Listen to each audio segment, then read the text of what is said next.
Only a union between one man and one woman may be a marriage valid in or recognized by this Commonwealth and its political subdivisions. This Commonwealth and its political subdivisions shall not create or recognize a legal status for relationships of unmarried individuals that intends to approximate the design, qualities, significance, or effects of marriage. Nor shall this Commonwealth or its political subdivisions create or recognize another union, partnership, or other legal status to which it assigns the rights, benefits, obligations, qualities, or effects of marriage.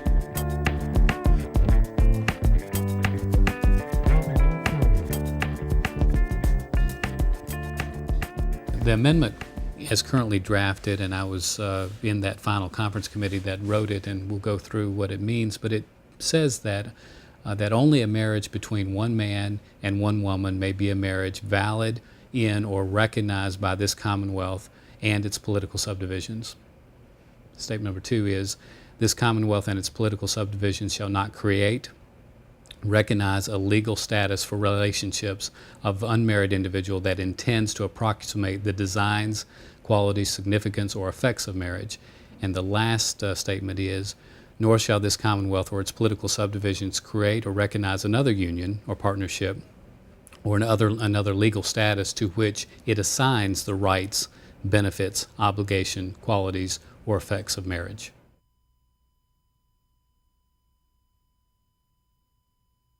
You know, the first statement clearly indicates that marriage will be between a man and a woman. And then you get into the issues of, what if someone beyond you and I are looking at this someday and come up with another term, whatever that may be, and only we can imagine what that could end up being, but we assign all those same qualities to it. In other words, could you get around this amendment and actually have a marriage that we call something else, a carriage or a marriage, or just whatever you may have, and assign it all the same qualities and get around the amendment on its face?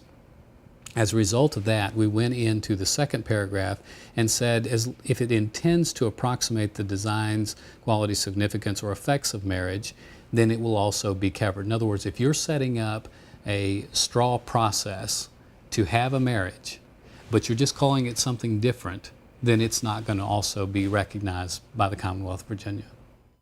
It's important to note that the part of the amendment that outlaws same-sex marriage and civil unions already exists in the code. Therefore, it's already illegal for gay people to get married in Virginia. It makes that aspect of the amendment clearly unnecessary.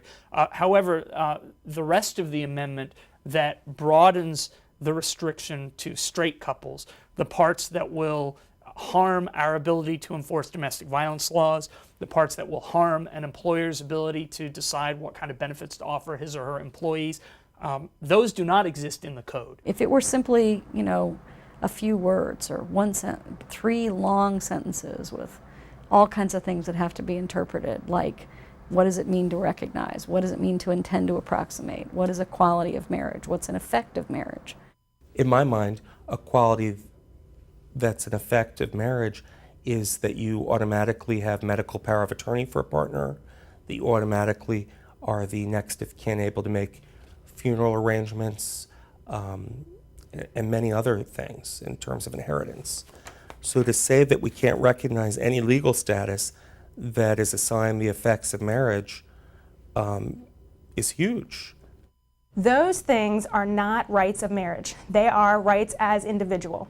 Anyone can place anyone whom they want into their will, or name anyone the person with their power of attorney or medical directive. And so that is not what this is speaking to, and I think I agree that with the 80% of the General Assembly, the Lieutenant Governor, and the Attorney General, they're all crystal clear about what this amendment is going to do, and that it will not do any of these other unintended consequences as opponents claim. I could name you as my medical decision maker. We have no relationship other than the fact I'm standing here, you're standing there. I could name my wife, I could name a child, I could name a neighbor. It doesn't depend on any sexual affinity or relationship. Why? Because it's a provision created by statute. If their laws this is the Constitution. The Constitution trumps the law. So, certainly this is part of the problem with this, is it's so broad that it can render a whole series of laws null and void. What will happen in reality, I think, is that people may still enter into these contractual relationships and they won't know that they'll be unenforceable until they're challenged. So only at the worst possible moment, at the moment that you want to care for your partner in the hospital, at the moment that you need the protection of the law as a domestic violence victim to keep your abuser out of your household, only at those crisis moments, or when someone dies or is dying, only then will they feel the full brunt of the awful consequences of this amendment. Think about the Terry Schiavo case, and think about it as an example where, what if Terry Schiavo and her husband hadn't been married? They'd just been partners. But they had done something that that couple hadn't done. Just they'd signed living wills and documents. They'd gone to a lawyer and they said, we want to get as close to marriage as we can. And the irony is, the more intentional, because remember the language here is intends to approximate marriage, the more intentional they are about making their partnership look like a marriage, the less effective their documents are, the more likely a court is set to say, well, we can't enforce that because it would recognize a legal status for your relationship that would be unconstitutional for us to do. It would be against public policy. I would respond by looking at the history in the 20 other states that have passed the marriage amendment. Each state does it a little differently. The language is slightly different in each state, but many of the states have dealt with this issue and heard the same scare tactics thrown by opponents. And in all of these cases, these laws have been upheld.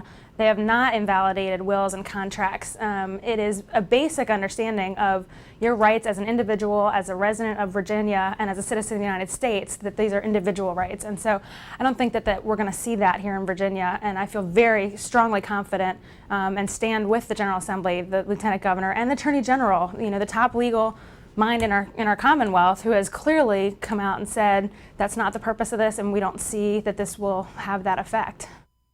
He's just one lawyer, and he happens to be one lawyer who is right now an active advocate for one side.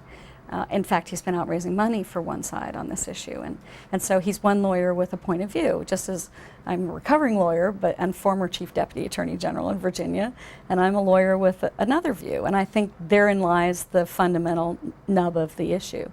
The Division of Legislative Services, who are the paid to be there, longtime professional folks, totally apolitical, described the quote-unquote official explanation offered by the Attorney General's office as not neutral, and said that they thought it was an expression of one side's argument. The explanation comes up, and the Attorney General helps and gives us advice on the explanation. It's a solid explanation. Anyone that reads that explanation will understand what it means. And it was important, however, to include in what the marriage amendment means with a statement of what it does not mean, because there's been some very unusual and somewhat off-the-wall conclusions about what the amendment does. And so what the effect of this amendment does not mean was placed in there. And somehow I understand that has been an item of contention. We've done it many times in the past, said what amendments don't mean if there is a need of clarification. So I have tried at every point to give and to make sure that people have all the information they need. The fact is that the explanation means a lot less now because the entire plainly written marriage amendment will be on the ballot. So I imagine that that debate will probably quickly go away. The Virginia Bill of Rights, Jefferson's model for the Declaration of Independence. Ballot Question 1 would destroy it. In the voting booth, read all of Ballot Question 1 closely. This Commonwealth shall not create or recognize a legal status for relationships of unmarried individuals. Every unmarried couple could lose their rights, like guardianship rights and inheritance rights. Read all of Ballot Question 1 and vote no. It goes way too far. We just need people to understand that they are being asked to vote on something that the one thing we can predict is that it will lead to years of ambiguity and litigation risk for Virginia businesses. I mean, think about this. There are any number of Fortune 500 companies who've been attracted to locate in Virginia. I mean, the most recent one that moved to Richmond is Mead-Westvaco, but you've got Mead-Westvaco, you've got Philip Morris USA, you've got Capital One, Land America, Dominion, Circuit City, CarMax, AOL, MCI, Sprint, the Commonwealth's IT partner, Northrop Grumman, that also operates Newport News Ship. I mean, some of our largest and most respected, and certainly not wild-eyed radical corporate free market employers with lots of employees in Virginia, all of those companies give domestic partner benefits to their employees. It amounts to a big government intrusion into private business practices. Virginia was recently named by Forbes magazine one of the top, in fact, by far the top state to do business in the country. If this amendment passes, then what we'll be doing is we'll be making it unconstitutional for employers to offer their employees certain kinds of benefits. It seems particularly ironic to me that you would take George Mason's Declaration of Rights, which is the founding, one of the founding principles of our democracy, but also, I mean, you know, he said he'd rather cut his hand off than sign the federal Constitution without a Bill of Rights in it, because he felt so strongly about putting that Declaration of Inalienable Individual Rights vis-a-vis the government into our Virginia Constitution. And it's become a model for the world, and we're about, ironically, to put in it something that is regulatory and imposes government on individuals and intrudes into their private lives and takes away rights rather than affords them. And that just seems, it's just not George Mason's vision, I don't think. You know, there were a very small group of good Virginians who said, when we passed the sodomy statute, when we passed the other Code of Virginia statute related to marriage being between one man and one woman, that there could be boycotts and there could be other economic impacts. There simply wasn't. But beyond that, should we truly be concerned about that? Or should the policy of the Commonwealth be that if it's in the best interest of the people of Virginia to protect marriage as being between one man and one woman, should we not do the right thing in regards to that? And I believe we should. I think we should present Virginians with this solid, I think well-written amendment and give them the opportunity to decide. And if there was to be any economic consequence, then so be it.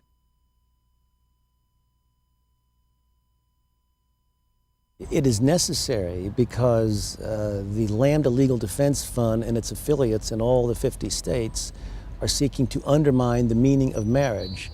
They're basically saying that mothers don't matter, or fathers don't matter. Why do I say that? Because they want to have unions, which they want to call marriages, which is like a square circle in my mind, of two men or two women. You can't have that. That is not possible, either psychologically, physically, morally, or even metaphorically. That's not a marriage. In Virginia, as you may know, overwhelmingly, people in Virginia say that marriage should be between one man and one woman. And the best way to protect Virginians and their view on what marriage should be from the courts and from other state actions is to put it into the Constitution of Virginia. The people have elected the General Assembly, who have already put into law both a ban on same-sex marriage and a ban on civil unions and the recognition of relationships that approximate marriage. However, we've seen in other states that activist judges at any point could strike down that law, claiming that it's in conflict with the Constitution. And so this amendment simply protects already existing public policy from an activist judge. And so putting it into the Constitution is just simply protecting the will of the people. We don't have activist judges in Virginia, and if the top courts in New York State and Washington State did not find any right to same-gender marriage, there's no reason to think that our judges who are reappointed at the pleasure of the legislature would find such a right. Clearly, in some states other than Virginia, they're playing a very aggressive role, making up constitutional readings as they simply go from page to page. The Massachusetts Constitution, I don't think was amended since 1776, And sodomy was punished very severely. So you can't tell me that the same document all of a sudden means two men can get married, and they're in a big fight up there now. Their court said you had to do it. Those legislators, frankly, should have had the guts to say, we're not paying attention to you. But they didn't. They cowered themselves before the judges. I find that demeaning. The role of a judge is not to make up law, but is to apply the statutes that we have to the fundamental law, to the Constitution, and say, do they meet or do they not meet? We are, a body of, elected by the people as the General Assembly, and they're going to do their best to review the background of a judge, but it is not by any stretch a sure method, and so that's why they come up for review.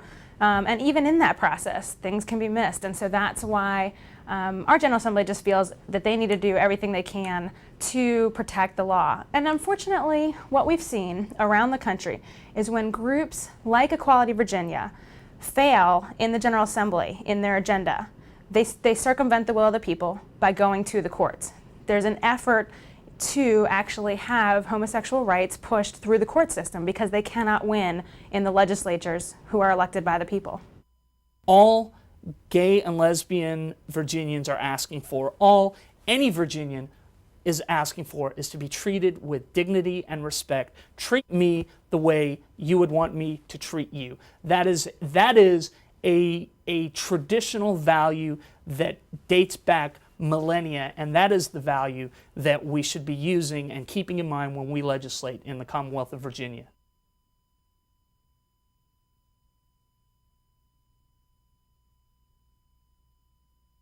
I'm David Wyman. This is my wife Stephanie, and we've been married for 17 years now, and we have two kids, Melanie and Natalie, who are 11 and 13 years old. I work as a financial manager for a company that has been based in London, but recently I've taken time off from that career to try to spend more time with my family, as I've been doing 75 to 80% travel as part of that particular assignment.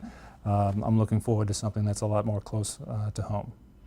And I had a business career for a few years until the kids were born, and then I gave that up to stay at home and raise them. I've taught aerobics for a little while, and now I'm just doing volunteer work and raising the kids. I'm Michael Thorne-Beglin. I'm 36. I'm an attorney here in town. What else are you interested in? Army brat, so born and raised all over. But Virginia's been home since I was a teenager. Went to high school, then college, and law school, and stayed in Virginia. So Virginia's home. I'm Tracy Thorne-Beglin. I'm 39. I'm a deputy Commonwealth attorney in the Richmond prosecutor's office. Prosecute all kinds of crimes for the city of Richmond, everything from driving on a suspended operator's license up through first-degree murder.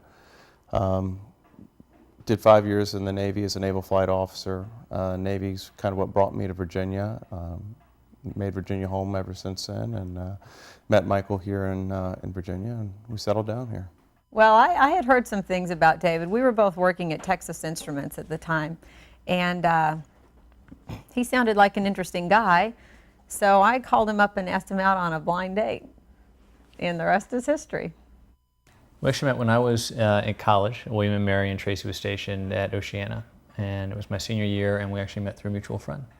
So I didn't see Tracy. It was just, we met one night when a bunch of us went out for dinner, and then I didn't see him for another year until I was up in DC watching Nightline and saw him out himself on that, and called him the next day to thank him for doing what he had done, and then we started dating a couple months later. Yeah. Marriage, from our perspective, is a lifelong commitment, between a man and a woman, and that's to honor and to love one another for the rest of our lives. Yeah, I would define marriage as a commitment that two people are willing to make to each other, which is a lifetime commitment to love and respect and care for, and to spend the rest of your life with someone. For me, traditional marriage is safe and clear. It goes all the way back to the first marriage.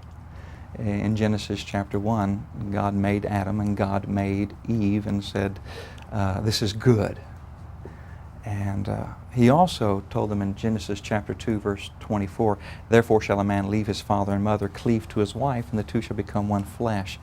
I love the Hebrew word for flesh. It means literally one identity. I love that. God echoes that again in Ephesians chapter 5, verse 31, where he says it almost verbatim, inspired through the Apostle Paul, "Therefore shall a man leave his father and mother, cleave to his wife, the two shall be one flesh." What many think is that, well, that's just an echo within one book. It's a restatement within the book. Actually, thousands of years separate those two statements, which reaffirms this is God's picture of marriage. And it hasn't changed, even though the years have changed. God's view of marriage hasn't. I'm concerned about the use of the term traditional marriage. If we look historically, traditional marriage means that women have no property rights. Traditional marriage does not allow a spouse any recourse when there is a situation of domestic violence. Traditional marriage keeps people together even when it is not good for the children. So I think if we look at the history of marriage, the word traditional is very convenient, but it is not an accurate one that expresses an idyllic situation of a happy family where children are healthy and loved. That is not traditional marriage. That is what we have always hoped for in marriage. And it is the goal. It is not often the reality. We hope for the best. So the words traditional marriage don't hearken back to anything but an ideal that is still alive. And it is alive in people of the same gender in a relationship, and it is alive in heterosexual relationships, and it is something we share. It does not separate us. More than just a legal commitment, Stephanie and I fit together.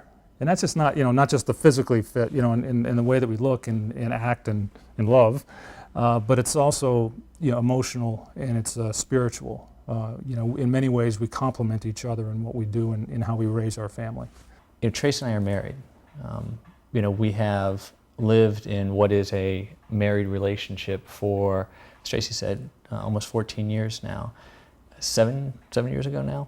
7 years ago we celebrated that marriage in our church, an Episcopal church here in Richmond, where we had 150 of our closest friends and family come and celebrate our relationship with us. We called it a holy union. It was as close to any straight wedding as anyone who was there could ever imagine. We had vows, we had exchange of rings, we had the readings, and we had a priest bless our relationship. And I think that is what marriage is. And we have that. Both of us came from families where our parents were married for a very long time. My parents were married for 38 years until my mother died. And actually we were planning his parents' 50th wedding anniversary when his mother died. So we have a tradition of coming from families with long-standing marriages, and we had that example. That's right. And it's helped in our marriage. Both he and I had sort of your typical boyhoods, and I think for both of us the only adjustment was to recognize that the dreams that we always had of finding a special someone, spending our life with them, raising children with them, growing old with them, was just going to be with a man as opposed to a woman. Same-sex marriage is not simply same-sex marriage. Those that are advancing the marriage amendment opposition are in fact asking to redefine the institution completely. And that's not just simply, should we include two men who love each other or two women who love each other. That has to open the issue of polygamy and of all sorts of other things that follow, because once you've removed the basic institution of marriage, there's nothing left. Why two? Why not three? And so it is an assault on marriage. The opponents of this really can't disclose what they're really about because they are for this so-called same-sex marriage. And it's not just between two men.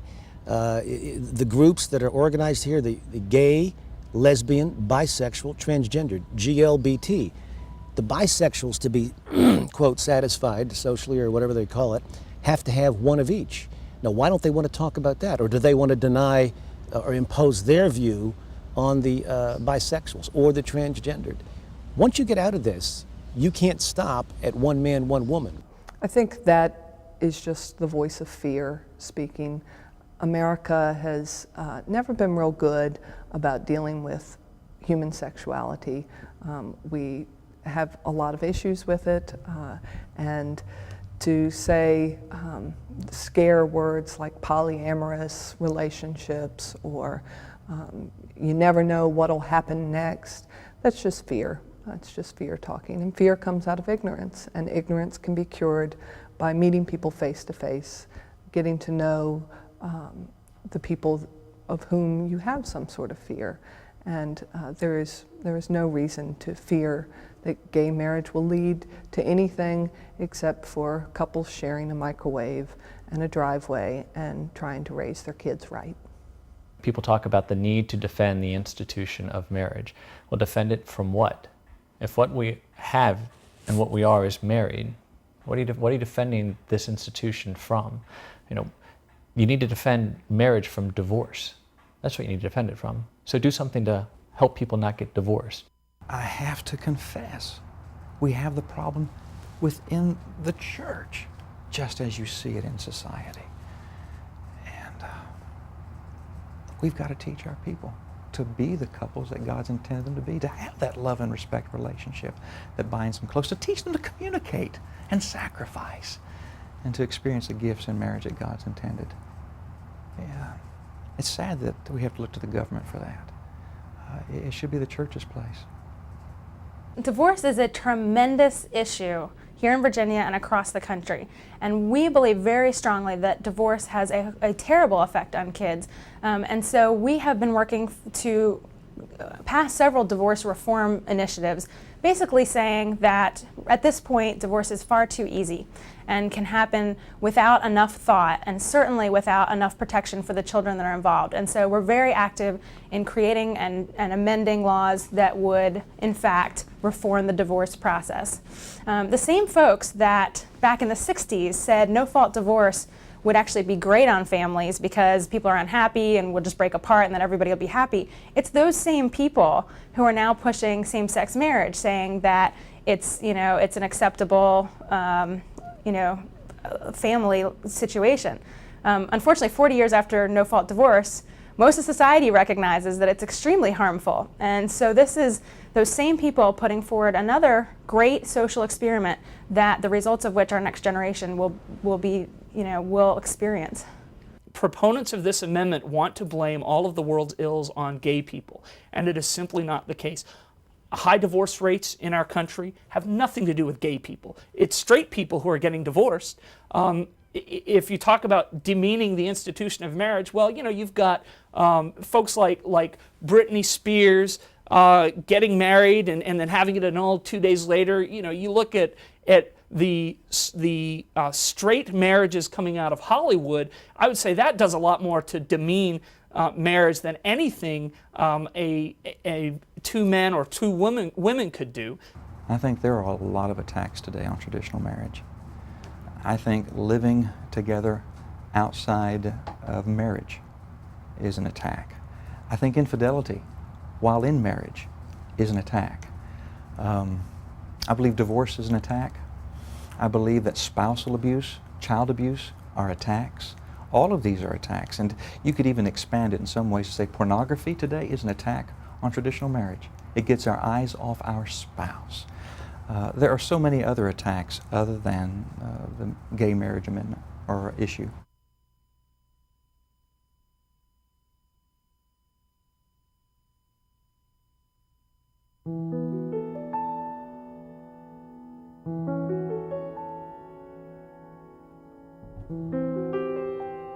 For this reason, a man will leave his father and mother and be united with his wife, and they will become one flesh. For God's design. On November 7th, take a stand for marriage at the ballot box. Vote yes on the Virginia Marriage Amendment. God's design was established in Genesis chapter 2, verse 24, where he said, "Therefore shall a man leave his father and mother, cleave to his wife, and the two shall become one flesh." I have no problem with that belief as a religious belief. We in America have religious freedom, and there are a wide variety of religious perspectives on the issue of marriage and on love and on the roles of men and women. But that is not an issue of the state. And because there are so many different religious perspectives on how a man and a woman relate, what love is, and what God's role in love is, it is inappropriate for the state to design legislation that reflects one religious belief and excludes other religious beliefs. According to Romans chapter 13, I believe the government needs to reflect the beliefs of the legislators, because the Lord has put them into that authority and given them the authority to lead. But they need to understand that they're held accountable to God for how they lead. I'll give you my favorite quote. There's a Maryland law professor who asked a very similar question in testifying before the Maryland legislature on a proposal like this. And one of the legislators looked at him and said, you know, something about it being God's plan. He looked right back at the legislator and he said, you know, Senator, when you got sworn in, put your hand on the Bible and swore to uphold the Constitution. You didn't put your hand on the Constitution and swear to uphold the Bible. To me, it is more important that we have this unique system in America where democracy is open to a wide variety of religion than that my choices be made into law. Religion and the state are separate in this country, and it's one of the greatest gifts we have. I believe the original intent of our founding fathers was to protect the church from the government. Our infancy, our birth, had within it the influence of the Church of England. It was a rebellion to that. That was one of the aspects of it, and they did not want to recreate that. So the separation of church and state was to protect the church from the state, and it did not have the intent to remove God from the government. And yet more and more it seems to be a reversal of the original intent, and that saddens me. We live in a wonderfully diverse nation, a religiously diverse nation, and including people who don't believe in any particular religion, and we share a common national sense of morality. We share a common set of national values. You know, it was a great Virginian named Thomas Jefferson who wrote that we find these truths to be self-evident that all men are created equal. That is one of our founding national values. And to single out a group of people because they are different and to deny them equal rights under the law is an affront to those traditional American values. Every law is going to reflect someone's morality. And people don't like to hear that, but that's the fact. It always has, it always will. The fact that we have a law that is to not murder happens to also be a 10 commandment. But that's, that's the way it's always going to be. And so it's really a matter of whose morality is reflected in the law, not whether religion impacts law. It would be impossible to remove everyone's morality from law. It's going to reflect someone's, and so that's what it does. And in this case, the marriage amendment is reflecting the majority of Virginians' perspective. We are in a time where we are inundated with voices and opinions that do not respect what the Scripture says. I think that another point that people maybe might miss is if gay marriage passes, if it were legalized in this country, then I think you would have a severe conflict between the advocates of gay marriage and First Amendment rights. That's my larger concern, that there'll come a day that I stand in the pulpit and read what the Scripture says, preach what the Scripture says, and be arrested and jailed because it's been deemed hate speech. Yeah, what if gay marriage was accepted here in the state of Virginia? You know, what kind of confusion does that cause to our kids? You know, going forward. they know marriage is between a man and a woman. It says it in the Bible, and we That's how put we've in taught them. That's right, and how we raise them. And now we're throwing this other picture in front of them, which is, it can also be this way. And I think that would be very confusing, if not to adults, to also kids who are growing up, in a fairly traditional environment. Part of the confusion is, in our upbringing, we understood that marriage was between a husband and a wife. The thought of an amendment would be the thought of changing that. But we're having to amend it to restate it and reinforce it. So with that, it's confusing to the culture. Some of the confusion on the issue of marriage is because marriage involves three very different groups. The act of marriage involves, of course, the family unit and two families coming together, which is a cultural ceremony. Marriage also involves a religious rite. It is a rite of passage, and most all religions have some ceremony that reflects that rite. And then the state is also involved in marriage, ostensibly for issues of contract law, property, and some would also say for the benefit of children, that the state is also involved in marriage. So what is confusing is when you are talking about legislating marriage, it doesn't just stay in the state realm.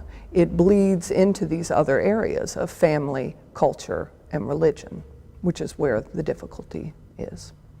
I think that's part of the difficult piece with this debate is culturally our inability as a country to distinguish the two.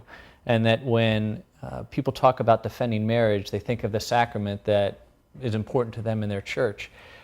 When really what we're talking about when we talk about marriage is the rights that so many people take for granted. The government can't stop churches from performing marriages. I mean, our church, separate from the state, chose to perform a gay marriage for the two of us. And no marriage amendment, no constitutional amendment is going to stop that. Now, you can have a religious ceremony that commemorates almost anything in this country, and you can do that. But what you can't do is give that the effects and qualities and designs of marriage. We've reserved that union to be something that's between one man and one woman. There is nothing in any proposal that anybody could do at any level, at any government, that would take away the right of individual faith communities to offer the sacrament of marriage to whomever they please, or there's nothing that would ever require a church or faith community to offer the sacrament of marriage to somebody that they didn't want to do that with. And so the folks who feel strongly about protecting that institution have ample tools to do so within the context of the faith communities that are really the true fortresses of values and tradition when it comes to this issue. There are faith communities on both sides of this issue. There are faith communities who want the freedom to marry people of the same sex, who don't want to be told by the government that they can't do that. And right now they're told by the government that they can't do that. It's a criminal misdemeanor in Virginia to call something a marriage unless that person comes to you with a license. And so we already have a problem that in terms of freedom of religion that becomes exacerbated by the passage again of a constitutional amendment that is much stronger than a statute. I personally, I think like most Americans, have a hard time distinguishing between marriage as a religious institution and one that is a state-sanctioned status.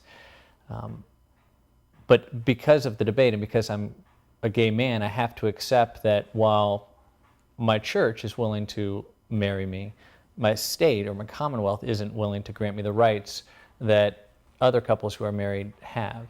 We need to have that conversation. We need to continue to have that conversation about what the state should and shouldn't do in terms of its awarding of benefits and obligations and its definition of state-recognized restraints or freedoms in the context of relationships. That's an ongoing conversation. That conversation can continue if voters vote no. Unfortunately, the conversation is going to be declared over if voters vote yes, because they will then have said that no unmarried person in Virginia can have any kind of legal stability in a relationship with another person, that there's only one way to stabilize that relationship, and that's through the current definition of marriage.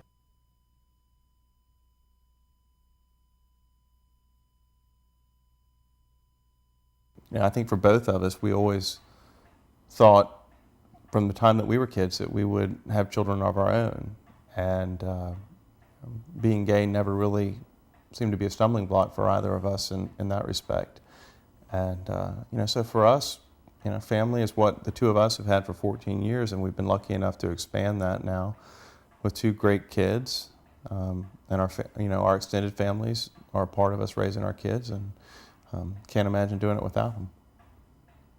I think we probably talked about, obviously having a family before we got married, and I think that's an integral part of what a family is. When you look for someone, a mate, so to speak, you're looking for someone who you can share not only your life with, but create a family with. And that was very important to us, and we talked about that a lot. And of course, we got into the debate of, do you have 2 kids, do you have 1 kid, do you have 3? We were very fortunate to be able to have 2 beautiful children. And there wasn't really much discussion about it. We both wanted children, we both wanted a family. And that's our job, is to not only make each other happy, but to create children.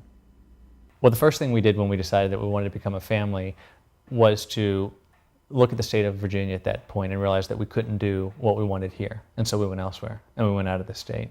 And we worked with an attorney and a surrogate out of Virginia who carried our children. And when they were born, we became the parents in that state. So we were listed on the birth certificates for each of them as the 2 parents under a court order that we'd obtained prior to their birth. While Virginia would have never done that, when we brought the children back into the state, Virginia law doesn't govern their birth, the state in which they were born was. And so the birth certificates were from that state, and that state will always govern our relationship to them in terms of our legal status.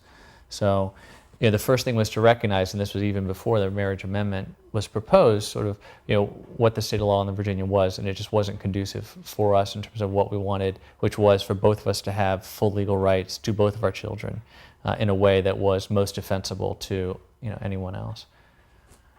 Stephanie and I bring different perspectives to the marriage.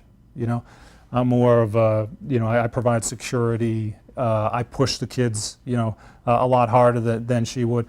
She has the relationship with the daughters that I could never have. They off in the corners, talking while I'm sitting over here. But we bring, different perspectives to the marriage, which is important for their overall development.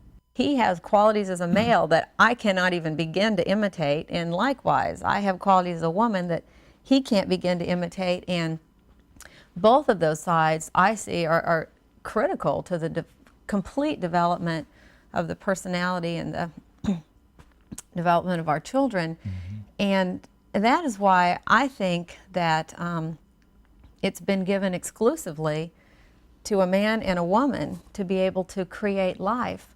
I think there's a reason why people of the same sex cannot create life, because I think that was how it was meant to be, for a man and a woman to contribute together to the raising of a child.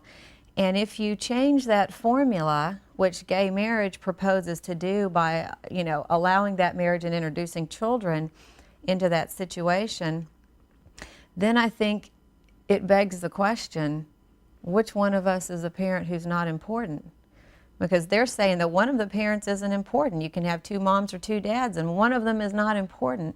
And I can't even begin to answer that question, how we would begin to explain to our kids which one of us is not the important parent, which one of us could be taken out in the role of raising our children.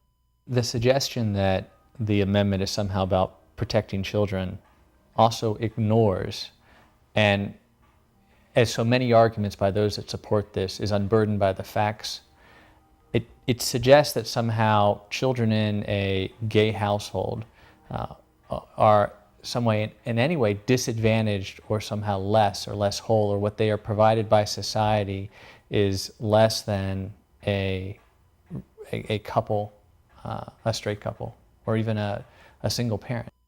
Because gay people cannot get married right now, you're taking a child and putting them into a home with two unmarried adults, which I can't imagine that is a good scenario for a child.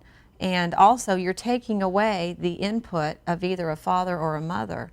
And so you're only giving them half of the equation that they need for full development.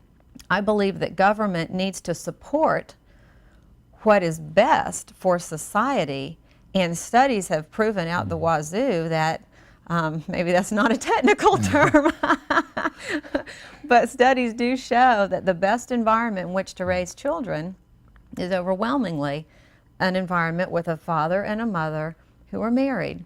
If two people want to be married, want to commit to a life together, and perhaps in that relationship raise children, all of the studies and all of the facts show that their children are just as likely to be well-adjusted, cared for, nurtured, and loved as those in a straight family.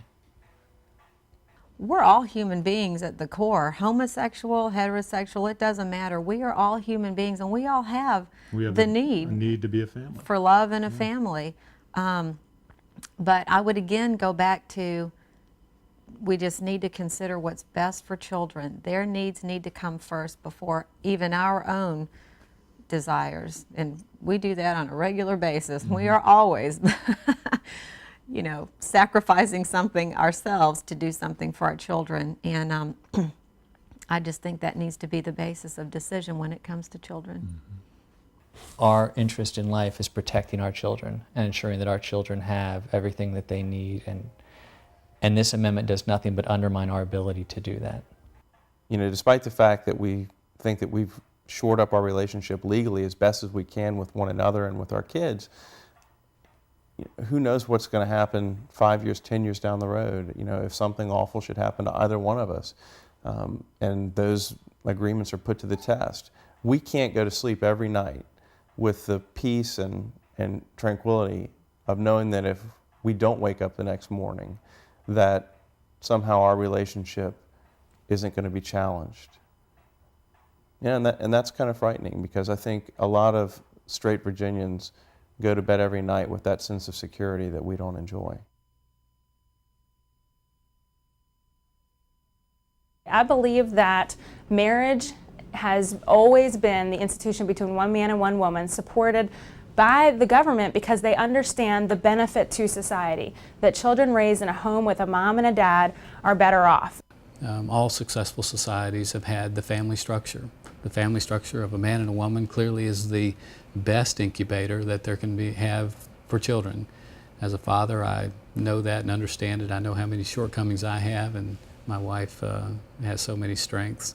And it's not the only structure, but it's a very good structure for families. There's many iterations of family today as there are people, and to say that we should put in our Constitution a statement that reflects the idea that all of those families are somehow not successful in raising competent and wonderful and loved children, you know, I find that difficult to accept. The goal is that every child is raised in a home with a mom and a dad who are committed for a lifetime to themselves and to that child, because we know that that is going to result in the best outcomes for that child, whether we're talking about their educational results, their likelihood to end up in criminal situations or engage in risk behaviors. Those are things that we know have a direct relationship to the nuclear family. And so this is looking at the issue of affecting change in all of these areas, not just same-sex marriage, but folks that are choosing not to make a commitment, out of wedlock births, etc. Somehow we have to find an area of common ground where we can talk about our children, where we can talk about our society without having to go directly to the legislature first. It seems to me that there are many problems facing children in the Commonwealth of Virginia today. But to legislate against families that have gay parents hurts families that are around now. It doesn't prevent families from coming into being. It punishes the ones who are already here, and it hurts future families. Meanwhile, it does nothing to so-called protect other families. I have a family, I have 2 children and a husband, and when other families are being hurt, our family is diminished. When God created the family in Genesis, He gave it functions. One, the function of completion, that the man would complete the woman would complete the man. The function of procreation, that between the two, they would begin giving life. And then even the function of education. In the book of Psalms, it teaches us that in our families we are to teach our children. Throughout the Word of God, God uses the family as His own metaphor for teaching. He calls Christ the groom and the church His bride. And when we pray, the Lord's Prayer, it's our Father who art in heaven. So He uses the family as His own education tool. But if we change the form without the respect for the function, it's going to hurt us all. It's a moral oxymoron, okay? It doesn't count, it doesn't matter, it can't mean anything. For the state to recognize a union of 2 men committing sodomy is revolting. What is the relationship there? There's no sense of complementariness between men and women. There's no sense of purpose beyond pleasure. Nothing wrong with pleasure, but pleasure is not the end of action. It's antecedent to, or it's an inducement to action. So these are things that you can't alter. Why we even have to deal with this question suggests to me that this society has lost its bearings as to the fundamental meaning of human existence. Our society is moving in a direction that undermines the family. Which is basically. Yeah, that's right. And I just believe, as I said before, that I think the entire institution of marriage would be devalued. And it would also imply to our children, as I said before, that one of us is not important as a parent. And so I think it'll have long-standing effects on our family, you know, as we take a look at the long-term prognosis of a society that allows this to happen. Whether this passes or not, I don't think it'll stand. I think that, you know, as we look at, you know, the youth growing up in this country today, we see more and more people coming out and living their life honestly and exposing their friends and their families to gay and lesbian Americans. And in doing so, there's a greater understanding, and with more understanding, there'll be more comfort for others to come out. And it's just a never-ending cycle of, I think, a more tolerant and understanding society that, you know, will ultimately reject these amendments. The problem is that once an amendment gets on the books, the inertia that creates is something so significant and so difficult to overcome that this could, you know, penalize families and penalize our children and other people's children for years to come.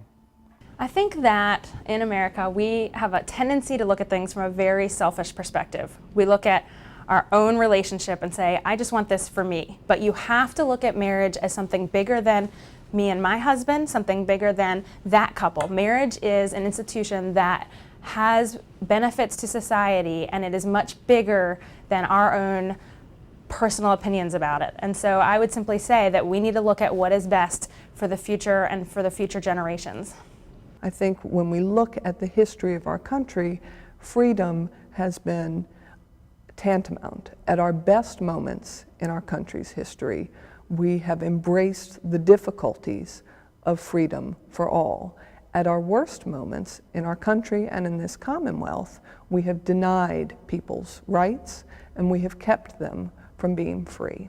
You know, I love this country and I believe in this country and what it stands for. You know, I was raised to believe that America is a country where people are treated with equal freedom and equal dignity and respect.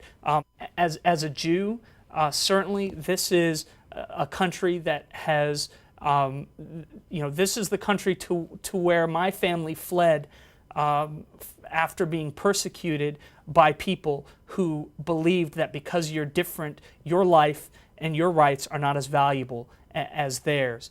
And this is an example of standing up for my fellow Americans and my friends and family. You know, I have friends who are gay and family members who are gay. How could I not get involved when my friends and family and constituents are being harmed by people who see them with fear and hate because they're different? How could I not get involved? I look at our Constitution and I do have this sort of special reverence for it. I mean, I'm astounded by it as a model for other countries, whether it's George Mason's Declaration of Rights or Thomas Jefferson's Statute of Religious Freedom. I mean, they're, for me, sacred texts. And I just think it's very important to try to communicate to voters that we shouldn't muck around with the sacred texts lightly. When I go to the Jefferson Memorial in Washington, D.C., I read the words that are etched in stone to stand for all time from Thomas Jefferson, and I'm always amazed at how wise they are. And one of my favorite quotes says, I'm not an advocate for frequent changes in laws and constitutions, but laws and institutions must go hand in hand with progress of the human mind as that becomes more developed, more enlightened, as new discoveries are made, new truths discovered, and manners and opinions change. And I think about that, and then I contrast it with the second sentence of the Marshall-Newman Amendment, and think about whether, if we were to etch that in stone, what people would say in 200 years. In 2 years, much less 200. The best possible way to seek to ensure that a partnership between a man and a woman is a lasting one is to put the bond of marriage into that social structure. And it's worked for thousands and thousands of years. And it's not up to every generation to decide whether they are going to follow what has worked for thousands and thousands of years. Certainly not up to a minority of a small group to decide that they want to change that structure and allow marriage to be something different than what it is. So I think the amendment gives us an opportunity as a Commonwealth to speak in a public way on our ids and our basic values, and this will be it.